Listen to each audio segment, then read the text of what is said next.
South ఇండియాలోనే అతి తక్కువ ధరలకి రత్నాలను అందించే ఏకైక సంస్థ 6JVR. నమస్తే, welcome to Suman TV news. నేను మీ సాయి. ఉండి సీటుకు సంబంధించి ఇంకా కన్ఫ్యూజన్ కొనసాగుతుంది. ఇప్పటికీ కూడా అక్కడ ఒక క్లారిటీ రాలేదు. ప్రస్తుతానికి రామరాజును పిలిపించుకుని చంద్రబాబు భేటీ అయ్యారు. సో రఘురామకు సీట్ ఇస్తారా, రామరాజుకు సీట్ ఇస్తారా, ఇంకా తెగని పంచాయతీగా మారినటువంటి ఉండి సీటుకు సంబంధించి మనం మాట్లాడదాం. మనతో పాటు Suman TV news chief editor Keshav గారు ఉన్నారు. సార్ నమస్తే. నమస్తే. ఉండి సీటుకు సంబంధించి ఈరోజు ఒక పరిణామం, రామరాజుకి ఇంకా సీట్ ఉండకపోవచ్చు ఏమో అనేటువంటి ఒక అప్డేట్ కనిపిస్తుంది. ఎలా చూడొచ్చు అంటారు దీన్ని? ఎవరికి ఇక రఘురామకు ఫిక్స్ అయినట్టుగా ఉండి మార్పు తథ్యం అనేది మాత్రం ఫిక్స్ అయింది. ఎవరికి ఫిక్స్ అయ్యింది అనేది ఒక 2-3-4 ఆప్షన్స్ ఉన్నాయి, ఒక 2-3 కూడా కాదు. ఎందుకంటే రఘురామ ఇప్పుడు ప్రస్తుతం Mantena Ramaraju sitting MLA. Last time 2019 ఎలక్షన్స్లో ఆయన గెలిచారు. ఆయనకి రెబల్గా కలవపూడి శివ, వేటుకూరి శివరామరాజు అంటారు, ఆయన రెబల్గా ఉన్నారు. ఎందుకంటే 2009, 2014లో అక్కడ నుంచి టీడీపీ టీడీపీ అభ్యర్థిగా గెలిచినటువంటి నాయకుడు కలవపూడి శివ. లాస్ట్ ఎలక్షన్స్లో జరిగినటువంటి పరిణామం ఏంటంటే ఆయన్ని రఘురామకృష్ణరాజు మీద ఎంపీ అభ్యర్థిగా నరసాపురంలో పోటీ చేయమన్నారు. పార్టీ ఆదేశానుసారం ఆయన అక్కడ ఎంపీ అభ్యర్థిగా బరిలో దిగారు. ఆ ఎన్నికల్లో ఓడిపోయారు. సో ఇప్పుడు మళ్ళీ ఆయన ఎమ్మెల్యేగా దిగాలనేటువంటి రెబల్గా ఆల్రెడీ ఆయన స్వతంత్ర అభ్యర్థి అని క్యాన్వాసింగ్ కూడా మొదలు పెట్టేశారు. వీళ్ళిద్దరు మళ్ళీ బంధుత్వాలు ఉన్నాయి. సో ఈయన రెఫరెన్స్తోనే ఆయనకి సీట్ ఇచ్చారనేది కూడా అప్పట్లో చర్చ జరిగింది. సో ఇవన్నీ చూస్తే ఇప్పుడు కొత్తగా అక్కడ వచ్చినటువంటి సమస్య ఏంటంటే రఘురామకృష్ణరాజు టీడీపీలో చేరిన తర్వాత రాజుల ప్రాబల్యం ఎక్కువగా ఉన్నటువంటి సీటుగా ఉండికి ఒక ప్రత్యేకమైనటువంటి ముద్ర ఉంది కాబట్టి రఘురామకృష్ణరాజుకి ఆ సీటు కేటాయిస్తారు అనేటువంటి ప్రచారం జోరుగా సాగింది. అసలు ఆయన జాయినింగ్ రోజునే ఈ కన్ఫర్మేషన్ ఉంది, అనౌన్స్మెంట్ చేస్తారని రకరకాల ట్రోల్స్ కూడా వచ్చినాయి. రఘురామకృష్ణరాజు ఎమ్మెల్యేగా గెలుస్తారు, ఆయన్ని స్పీకర్గా అపాయింట్ చేస్తారు, ఎందుకంటే తెలుగుదేశం కూటమి ప్రభుత్వం వచ్చేస్తుంది. సో ఆయన కూటమిలో స్పీకర్గా ఉంటే ప్రతిపక్ష నేతగా జగన్మోహన్ రెడ్డి అధ్యక్ష అని రఘురామకృష్ణరాజుతో ఇవన్నీ కూడా చాలా ట్రోల్స్ నడిచినాయి.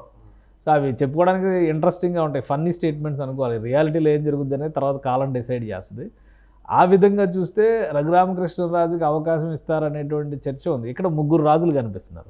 ఇప్పుడు ఈ 3 రాజులకు తోడు ఇంకో వర్మ బయలుదేరారు. ఇప్పుడు ఎవరైతే బీజేపీ నరసాపురం క్యాండిడేట్గా భూపతిరాజు శ్రీనివాస్ వర్మని ప్రకటించారో ఆయనని ఉండి సీటుకి బీజేపీ అభ్యర్థిగా ఎమ్మెల్యేగా మార్చి రఘురామకృష్ణరాజుని ఎంపీగా నరసాపురం నుంచి బరిలో నిలబడి అనేటువంటి ఒక చర్చ నడుస్తుంది. సో దీంతో మొత్తం మీద ఒక అగ్గి రాజుకుంది ఆ నియోజకవర్గంలో. ఇప్పుడు 4 రాజులు కొట్లాడేటువంటి పరిస్థితి వచ్చింది. సరే, వర్మ గారిని మినహాయిస్తే ఇక RRR ఈక్వేషన్ ఇక్కడ ఈ విధంగా నడుస్తుందని మనం అనుకోవాల్సి ఉంటుంది.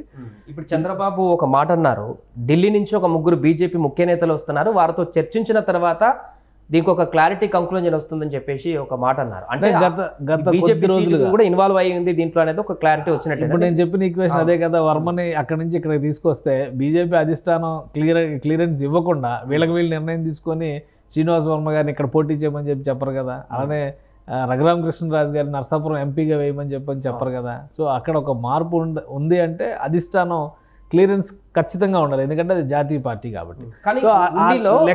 ఆ లెక్కల కోసమే ఇప్పుడు ఇంత తర్జన భర్జన జరుగుతుంది. ఓవరాల్గా ఒక ఇన్స్ట్రక్షన్ చంద్రబాబు నాయుడు మంతెన రామరాజుకి ఇచ్చారు. ఎందుకంటే ఆల్రెడీ ఆయన క్యాన్వాసింగ్లో దూసుకుపోతున్నారు కాబట్టి కొంచెం స్లో అవ్వండి బ్రదర్ అని ఒక సంకేతం ఇచ్చారు అనేది ఒకటి బయటకు వచ్చేది అయితే కన్ఫర్మ్ అయింది. అంటే అది బయటికి రావడం వలన మంతెన రామరాజు అనుచరులు అందరూ కూడా సిట్టింగ్ ఎమ్మెల్యేకే ఈ సీటు కేటాయించాలని ఆందోళన చేసి నిన్న పెద్ద ర్యాలీ చేశారు. పార్టీ జిల్లా అధ్యక్షురాలు ఇంటి దాకా ర్యాలీ చేశారు, అక్కడే వంట వరపు కార్యక్రమం చేశారు. సో ఇవన్నీ ఎందుకు చేశారంటే సీట్ లేదని క్లారిటీ ఉంది కాబట్టి చేశారు. ఒకవేళ సీటు ఉంటే క్యాన్వాసింగ్ చేసుకుంటారు కదా, ఈ ప్రచారం ఎందుకు చేసుకుంటారు? అది లేదు. ఆ సందిగ్ధతకి ఒక ఫుల్ స్టాప్ పెట్టేటువంటి క్రమం, ఈ ఆందోళనలకు కూడా ఫుల్ స్టాప్ పెట్టేటువంటి క్రమంలో ఈరోజు అమలాపురంలో బస చేస్తున్నటువంటి చంద్రబాబు నాయుడుతో మంతెన రామరాజు భేటీ అయ్యారు. మీరు పార్టీకి కావాల్సిన వాళ్ళు, మీ మీద వేరే అభిప్రాయాలు ఏవీ లేవు, మీ మీద మంచి నమ్మకం ఉంది మాకు అని చెబుతూనే బీజేపీ నుంచి ఒక టీం వస్తుంది. అంటే ఇవాళ సాయంత్రం ఒక భేటీ జరగబోతుంది. మరి కాసేపట్లో జరిగిన ఆశ్చర్యపోవాల్సినటువంటి అవసరం లేదు. జనసేన అధినేత పవన్ కళ్యాణ్ కూడా ఇందులో భేటీ అయ్యేటువంటి అవకాశం ఉంది. వీళ్ళందరూ కలిసి అసంతృప్తులకు సంబంధించి అలానే సీట్ల మార్పుకు సంబంధించి ఇంకొక 1 వీక్లో నోటిఫికేషన్ వస్తుంది. నోటిఫికేషన్ వచ్చిన తర్వాత ఈ కన్ఫ్యూజన్స్ ఉండకూడదు కాబట్టి ఈ క్లియరెన్స్ అంతా కూడా ఇప్పుడే చేసుకోవాలి. సో కూటమిలో ఉన్నటువంటి 3 పార్టీల పెద్దలు కూడా భేటీ అయ్యేటువంటి అవకాశాలు ఉన్నాయి. అందుకనే ఆయన మంతెన రామరాజుకి ఏం చెప్పారంటే ఇద్దరు కావాల్సిన వాళ్ళే, ఆయనకి న్యాయం చేయాలి, మీకు న్యాయం చేయాలి. కాబట్టి 2 రోజులు ఓపిక పట్టండి, ఒక సరైనటువంటి స్పష్టతను ఇస్తాను. కాదు నాకు సీటు లేకపోవడం వల్ల ఇక్కడ గందరగోళం జరుగుతుంది, నా అనుచరులు, నా అభిమానులు, తెలుగుదేశం పార్టీ కార్యకర్తలు ఆందోళన చెందిన ఆయన చెప్పే వర్షన్ ఆయన చెప్పారు.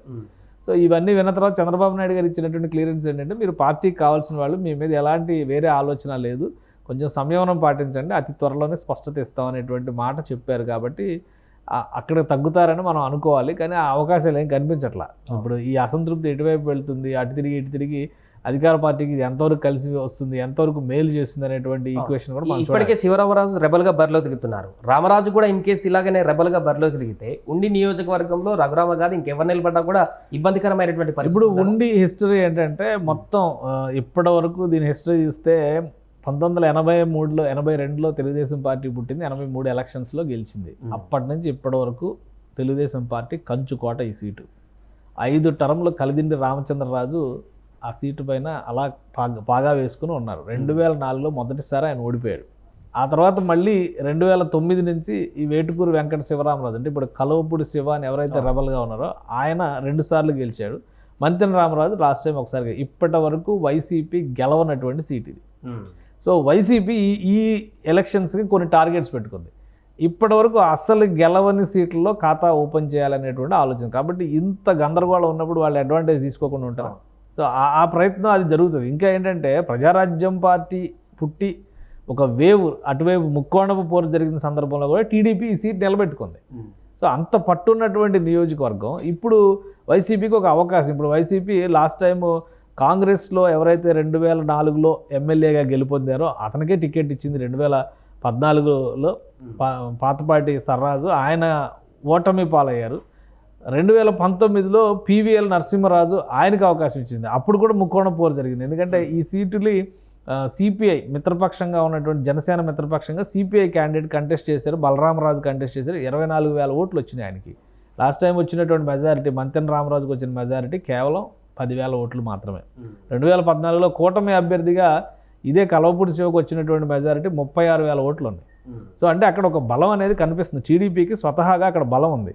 ఆ బలాన్ని మంతెన రామరాజు ఒకవైపు, అలానే కలవపూడి శివ ఇంకోవైపు చీలిస్తే కూటమి వలన కలిసి వచ్చేటువంటి మేలు కూడా నష్టం జరుగుతుంది. ఖచ్చితంగా అక్కడ ఓటమి బాట పట్టేటువంటి ప్రమాదం ఉంటుంది.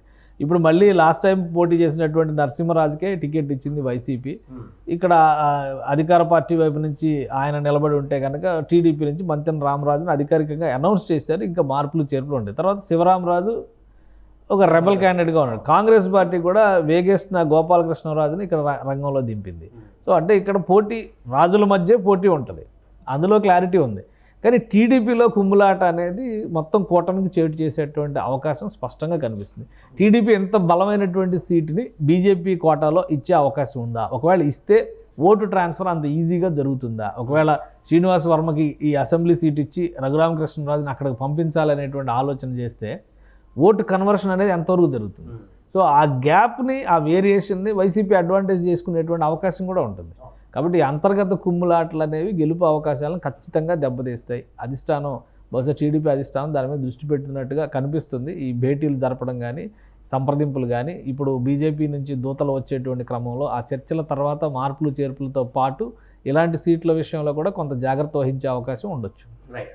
సో మొత్తానికి అది ఉండి సీటుకు సంబంధించి అయితే ఇంకా సస్పెన్స్ కొనసాగుతుంది. రామరాజుకు సీటు లేదేమో అనేటువంటి ఒక కంక్లూజన్ వచ్చినప్పటికీ కూడా అక్కడ ఎవరిని అభ్యర్థిగా ప్రకటిస్తారు, ఎలాంటి మార్పు చేర్పులు చేస్తారు, బీజేపీ వాళ్ళతో చర్చల తర్వాత చంద్రబాబు ఎలాంటి నిర్ణయం తీసుకుంటారనేది కూడా ఆసక్తికరంగా మారింది. సుమన్ టీవీలో మీ పర్సనల్ అండ్ బిజినెస్ ప్రమోషన్స్ కోసం కింది నెంబర్కి కాంటాక్ట్ చేయండి.